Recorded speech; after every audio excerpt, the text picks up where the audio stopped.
Hi friends, it's Kerri back for another video. We're going to talk about 5 things you should stay silent about. And the reason why I bring this up is because silence is important. And it's not something that we experience in today's world so often. There's gadgets, there's TVs, there's socials, and there's things constantly going on to the point where we are programmed to always have something going on. Even if we have free time, there are people that want to constantly fill that free time instead of actually spending time with themselves, maybe in silence, and just kind of getting back to who they are. And there are times that we want to bare our souls to the world and we think it's going to be very therapeutic for us, but in actuality, it actually makes whatever we're bearing our soul about worse because we're inviting in judgment and criticism and opening the door for other people to impose their opinions on us. It's not necessary and it's not helping anything either. You probably heard me say this, that everybody doesn't need to know everything, and I hold true to that. Some people say they're an open book. I say close it halfway because everybody does not need to know everything and everything is not for everybody. And the reason for this is everything is energy. And where our focus goes, energy flows. So if we're bearing our soul and all our problems to everyone, even on social media, you're opening yourself up for judgment and criticism. And it's free flowing. So if you have a problem, per se, it could be financial, romantic, your health problem, and you're blasting it out to everybody, thinking that it's going to make you feel better. This is how you process. It's going to make you feel better if you can just get it out. One, I'm just going to say you're emotionally dumping on other people. So consider that too. Somebody could be going along with their lives and be completely happy, and here you're dumping all your stuff on them and they're not ready for it. So you've just imposed everything you're going through on this other person. So you can kind of feel where that is unfair for the other person. On the other hand, if there's a problem you're going through, a really hard problem you're going through in a situation, you're just going to supercharge it, whatever it is. Everybody has an opinion, everybody has a perspective, which is great, but now they're applied to your situation specifically, and now it's open for judgment.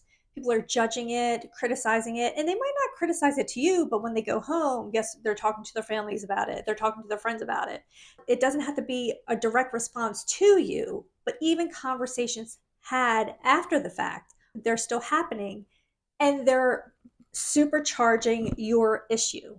They're adding more energy to it. This is why, in many situations, it's best to keep things to yourself so the problem doesn't get exacerbated. So, the first area we should keep things to ourselves are personal problems and conflicts. It seems quite obvious, but people do this all the time. You see it on social media. People are just dropping every single thought that they have, every problem that they have. It doesn't occur to them to slow down or maybe keep things to themselves. And to them, it feels therapeutic. But for everyone else, it's just way too much. It's way too much. And sometimes these people don't even read the room. They don't even take in account how somebody is even reacting to this. But the truth is, when you're telling everyone about your personal problems and your conflict, it's actually very draining to your own energy. You start to feel depleted because you're giving it all away instead of focusing on the part that you played, how it can be resolved, and what lesson did you learn from it.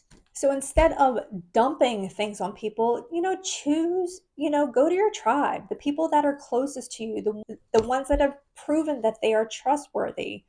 Go to them, seek professional help, be very purposeful about who you share your very personal experiences with, because they're precious. They are what make you you, and they are your learning lessons. Everybody does not need to know what is going on in your personal life. The second one is financial status. Money talk can be a slippery slope. However it lands, whatever audience you're hitting, it's probably best just to keep financial statuses to yourself. Now, if somebody's going through a financial hardship, my heart goes out to you for sure. It's not an easy thing to do. Seek professional help. Again, go to people that are closest to you that you can trust. But you're going to ultimately have to use your own discernment to go through whatever the financial issue is, and even financial successes. There are people that are very successful financially, and that's fantastic. But again, know your audience. If you're talking about you just, oh, went out yesterday and bought a new Maserati. Well, that's fantastic, but know your audience. When you're boasting about those kind of things, it's a signal of insecurity. Like, you need people to know that you've had this amount of success. Just be very aware. And I'm not saying don't be proud of your success if you're successful. What I'm saying is to be aware, because again, everything is energy. And if you don't want any kind of jealousy or judgment placed upon your success, maybe you keep it to yourself. And just so you're aware, somebody talking about their financial situation, good, bad, or indifferent, for better, for worse, uh, money matters is the number one cause of stress in adults. When in doubt, talking about your financial status may be something that you want to keep to yourself. The next one is personal life details, which this is kind of goes into personal issues and conflicts, but I'm talking about far more intimate personal life details. Nobody needs to know that, y'all. I'm not even going to go into the why. You've probably all experienced it. Somebody who is a TMIer, we don't want to know. Good for you. 2 thumbs up. Happy you're happy. I don't need to know. Again, that is what your tribe is for. Going to your bestie and telling them whatever you need to tell them. Fine. Everybody does not need to know that. As an example, if you're in a professional setting talking about all your personal, intimate life details, you are putting your colleagues in a very uncomfortable position. And it's almost like you want them to see you in a sexual light, which isn't good. It's, again, you're putting yourself in a very awkward situation. It's signaling insecurity and you're seeking validation. Just keep your personal life details to yourself. Just best practice.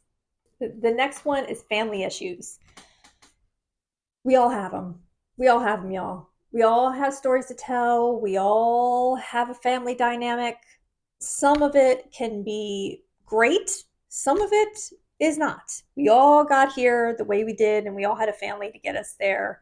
Even if it's not a family you were born into, the family that you have grown into.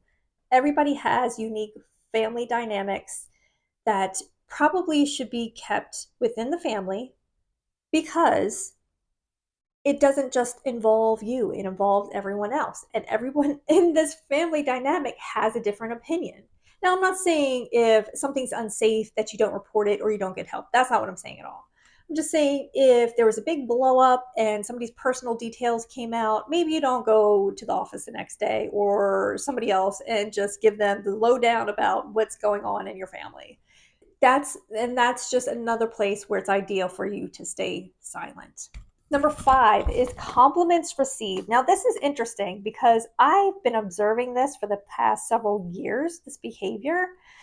And when you get a compliment, it makes you feel really good. It can completely change your outcome of the day, your attitude. It's like, oh, that was a nice little compliment. You made my day.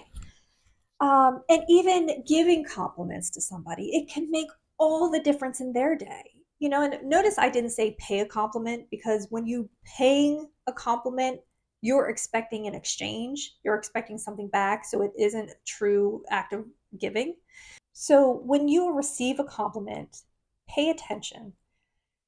If you need other people to know that you've received a compliment, again, This is attention seeking behavior. You're looking for validation. You want people to know that you've received this validation. You want people to know that somebody else sees you this way. And honestly, it's another form of insecurity. Love, if you're getting a compliment, fantastic. You deserve it. It's amazing. But telling everyone else that you got it and you're telling all the compliments that you get, it's a little off-putting. Just hold on to it. That's your compliment. It was meant from one person to you. It wasn't meant to be delivered from one person to you and then everybody else gets it. That's not what it was. Somebody was giving you a compliment for you, not for everybody else. Hold on to it dearly, thank them for it, and just let it go. Ultimately, I hope you understand and you're getting my point that there are some things that are meant to stay with you only. There are some situations that it's best to stay silent over. That some things are meant for you to work through, some things are meant for you alone, and there's some things that you're going to go through that should be only shared with a limited amount of people. It's to the benefit of everyone to not put everything that you're thinking, feeling, going through out all the time. And honestly, it's exhausting just even thinking about somebody who constantly complains, tells everything. Overall, there's power in silence. You can have more say in the outcome if you know what to share and what not to share. And there is a certain amount of respect for yourself and others that you're showing when you know when to keep things to yourself.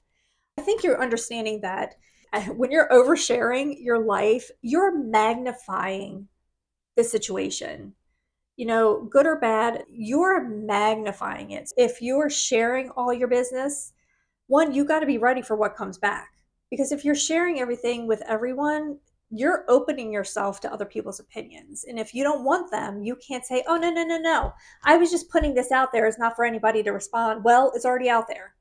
That's why it's important for us to stay silent in certain situations because we have a say in our energies. We have a say in our experience. If you can consciously discern between what is appropriate to share and what is best to keep to yourself, you are in a more powerful position to control your mindset, to influence the outcome.